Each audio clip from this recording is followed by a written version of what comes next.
Diabeti po shfaqet gjithnjë më shpesh si një problem serioz i shëndetit publik në Shqipëri. Sipas të dhënave nga Instat, gjatë vitit 2025, vdekjet nga sëmundjet endokrine u rritën me 15.3%, krahasuar me një vit më parë ku diabeti dhe komplikacionet e tij përbonin pjesën më të madhe të rasteve.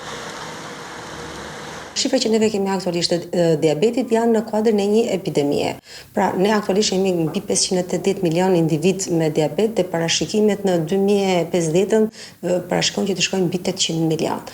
Dhe ajo më problematika është sepse gati 40-50% e individëve që e kanë diabetin nuk e dinë që e kanë. Dhe një ndër faktorët më kryesor që neve po na shton këtë numrin e rasteve në këto të paktën 3-4 dekadat e fundit është mbipesha dhe obeziteti. Është neglizhuar hecja, nivelet e ushqimeve ne kryesisht po shkojnë drejt ushqimeve të procesuarave, ushqimeve të shpejta. I njohur edhe si sëmundja heshtur, diabeti shpesh zhvillohet pas simptoma të dukshme në fazat e hershme. Është një sëmundje, një vrasës i heshtur dhe shumica e rasteve ai është prezent pa shenja klinike, pra duhet patjetër të bëhet matje dhe është shumë e thjeshtë matja e sheqerit. Pra nuk është se kërkon një ekzaminim invaziv apo kërkon një përgatitje apo të kërkon që ti të shtrohesh në spital. Ekspertët e shëndetit theksojnë se diagnostikimi i hershëm, kontrollet e rregullta periodike si dhe një stil jetese i shëndetshëm mbeten mënyra më efektive në parandalimin e komplikacioneve të diabetit. Duke ditur që ne tham rreth 40-50% e rasteve që e kanë diabetin nuk e dinë që e kanë, ne këtu duhet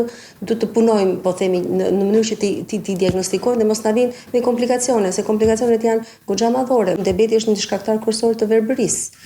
Shkaktari, mund të themi 2 deri në 4 herë më shumë pacientët diabetik kanë risk për të bërë infarkte, 2 herë më shumë për të bërë insultet e trurit ose këto goditjet e trurit, problemet me veshka. Trajtimin e dur është njëra anë, është ndryshimi i stilit të jetesës, regjimi i aktivitetit fizik ana tjetër, është menaxhimi i stresit. Sipas mjekëve endokrinolog, vitet e fundit diabeti po prek gjithnjë më shumë mosha të reja.